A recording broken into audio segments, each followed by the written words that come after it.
Nacimiento de la vida. Del fuego cósmico de Big Bang nació la materia del polvo estelar y surgió el Sol, acompañado por un conjunto de planetas, entre los que se formó la Tierra unos 406.000 millones de años. En sus primeros tiempos, nuestro planeta fue un mundo ardiente y hostil, cubierto por volcanes y mares de lava. Y a poco se enfrió, dio origen a los océanos y la atmósfera, y así sentó las bases del surgimiento de la vida, que comenzó como un diminuto microorganismo visibles al ojo humano. Con el paso de millones de años, la historia de la vida quedó marcada en las eras geológicas. Durante el Precámbrico aparecieron los primeros organismos unicelulares y más tarde los pluricelulares. Junto con el aumento de oxígeno en la atmósfera, en el Paleozoico, la vida explotó en diversidad. Se desarrollaron peces, insectos, anfibios, reptiles, mientras los continentes se unían en el supercontinente Pangea. El Mesozoico estuvo dominado por los dinosaurios, reptiles marinos y los primeros mamíferos y aves, hasta que un cataclismo causado por un meteorito provocó su extinción masiva.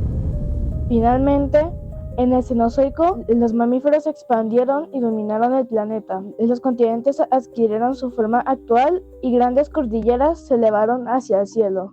De esta era surgieron los primates, y con el tiempo aparecerían los primeros homínidos, que luego de eso surgirían el ser humano moderno. Así desde los primeros microbios hasta en nuestra especie. Las eras histogeológicas narran la épica historia de la Tierra.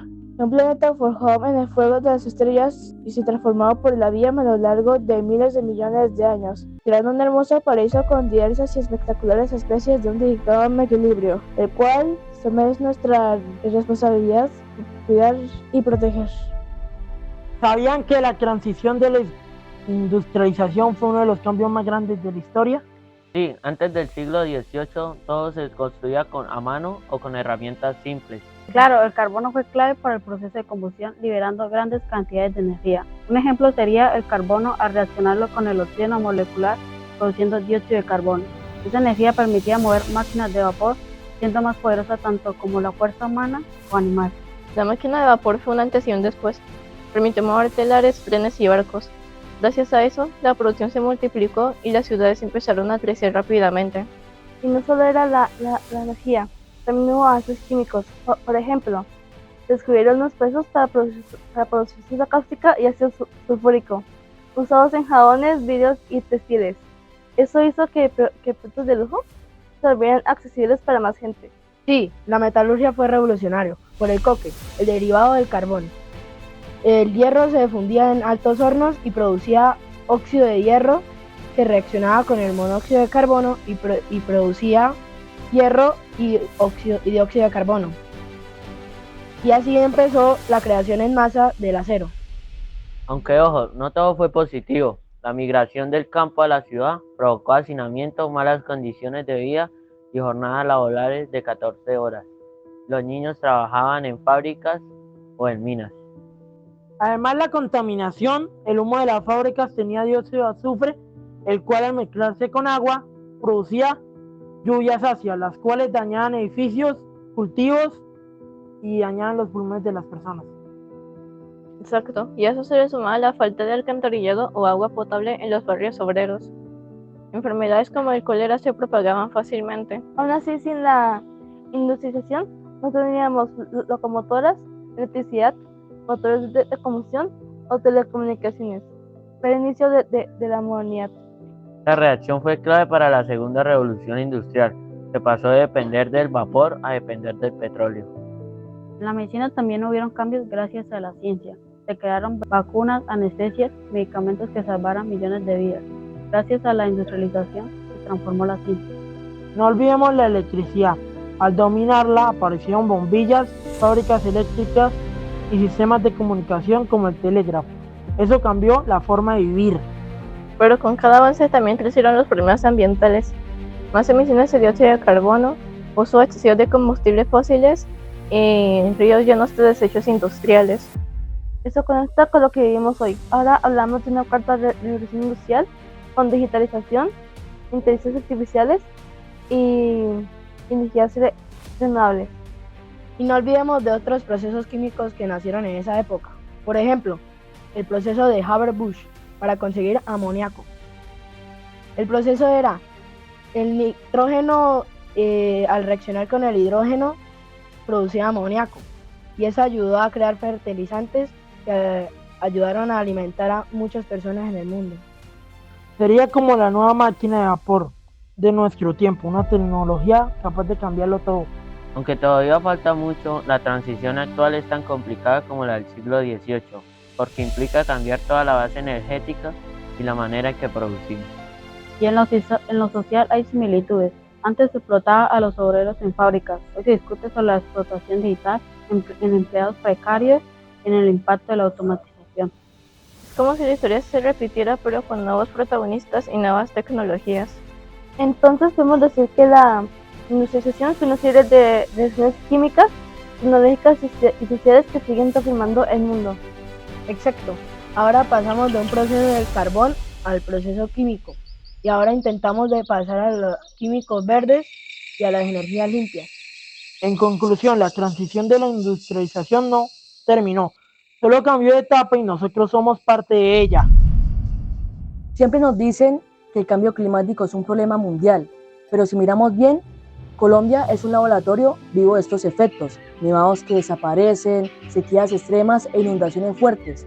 ¿Y saben qué? Todo esto tiene que ver con la industrialización. Totalmente, la industrialización nos trajo grandes beneficios económicos, sí, pero también una gran dependencia de combustibles fósiles. Desde que aumentaron las fábricas y aumentó el transporte, nuestras emisiones de gases de efecto invernadero se dispararon. El ejemplo más simple es el dióxido de carbono. Cada vez que quemamos carbón o gasolina ocurre la siguiente reacción. El carbón reacciona con el oxígeno formando el dióxido de carbono. Y ojo con el metano, porque es incluso hasta más peligroso. Cuando lo quemamos, genera dióxido de carbono y agua. El metano reacciona con el oxígeno y cuando reacciona genera dióxido de carbono y agua. ¿Se imaginan a Colombia sin glaciares? Pues ese es el camino. El Ruiz, el Cocuy y el Santa Isabel están perdiendo hielo a pasos acelerados. Y en unas décadas esos glaciares pues desaparecerán y también las principales reservas de agua dulce. Y la industrialización no solo calienta el planeta, también envenena la atmósfera con gases como dióxido de azufre o óxidos de nitrógeno. Cuando estos se mezclan con el agua de las nubes forman ácido. Y no crean que es algo lejano. En Colombia esas lluvias caen sobre cultivos, afectando el rendimiento agrícola, y acidifica ríos y afecta hasta edificios históricos como los de Bogotá y Popayán. Y mientras tanto, las ciudades se llenan de smog. Medellín es un caso extremo por su geografía en un valle. El aire contaminado queda atrapado. El smog se forma a partir del dióxido de nitrógeno que se rompe con la luz solar, generando dos reacciones. La primera es que el dióxido de nitrógeno al separarse crea monóxido de nitrógeno y oxígeno, y la segunda reacción es el oxígeno más molécula de oxígeno para crear ozono. Esto explica por qué aumentan las enfermedades respiratorias, el asma y hasta los problemas cardiovasculares. La industrialización nos está enfermando a diario sin que lo notemos. Y si hablamos de naturaleza no podemos ignorar la tragedia del Darién, que es un ecosistema lleno de biodiversidad, el cual está siendo arrasado por la minería ilegal, la tala de árboles y la agricultura. Es absurdo porque estos bosques nos ayudan a combatir el cambio climático mediante la fotosíntesis, en donde reaccionan el dióxido de carbono con el agua, lo que da glucosa más oxígeno. Y no olvidemos al río Magdalena, el corazón del país. Atraviesa más de 1.500 kilómetros y da vida a millones de personas. Pero hoy está lleno de contaminación, mercurio por la minería y aguas residuales sin tratar. Con el cambio climático, el Magdalena todavía sufre más. En ciertas regiones hay menos lluvias y en otras devastadores crecientes. La pesca ha disminuido y esto en algunas regiones ribereñas ya lo han podido vivir en carne propia. Y ahora hablemos del famoso fracking. ¿Qué es exactamente? Es una técnica que se usa para sacar petróleo y gas atrapados en el subsuelo. Se perfora profundo y se inyecta agua a presión mezclado con arena y más de 500 compuestos químicos diferentes. Esa presión fractura la roca y libera los hidrocarburos. El problema es que esos químicos pueden filtrarse y contaminar acuíferos subterráneos que son fuentes de agua potable. Imagínense ustedes llegar a su casa y al abrir la llave salga agua mezclada con compuestos tóxicos. Además, el fracking libera grandes cantidades de metano. A veces esas fugas no se controlan y terminan escapando directamente a la atmósfera. Incluso se relaciona con microtemblores y desestabilizaciones de suelo. Es un riesgo tanto ambiental como geológico enorme. O sea, es pan para hoy y hambre para mañana. Obtenemos petróleo, pero al mismo tiempo destruimos el medio ambiente. Y si sumamos todo, deforestación en el Darién, contaminación del Magdalena, fracking, smog, lluvias ácidas, pérdida de glaciares, ¿no creen que estamos desbordando la copa? Sí, pero también tenemos esperanzas. Tenemos potencias en energías limpias, solar en la Guajira, eólica en la costa atlántica y hidroeléctrica, aunque la debemos cuidar bien, y sobre todo reforestación.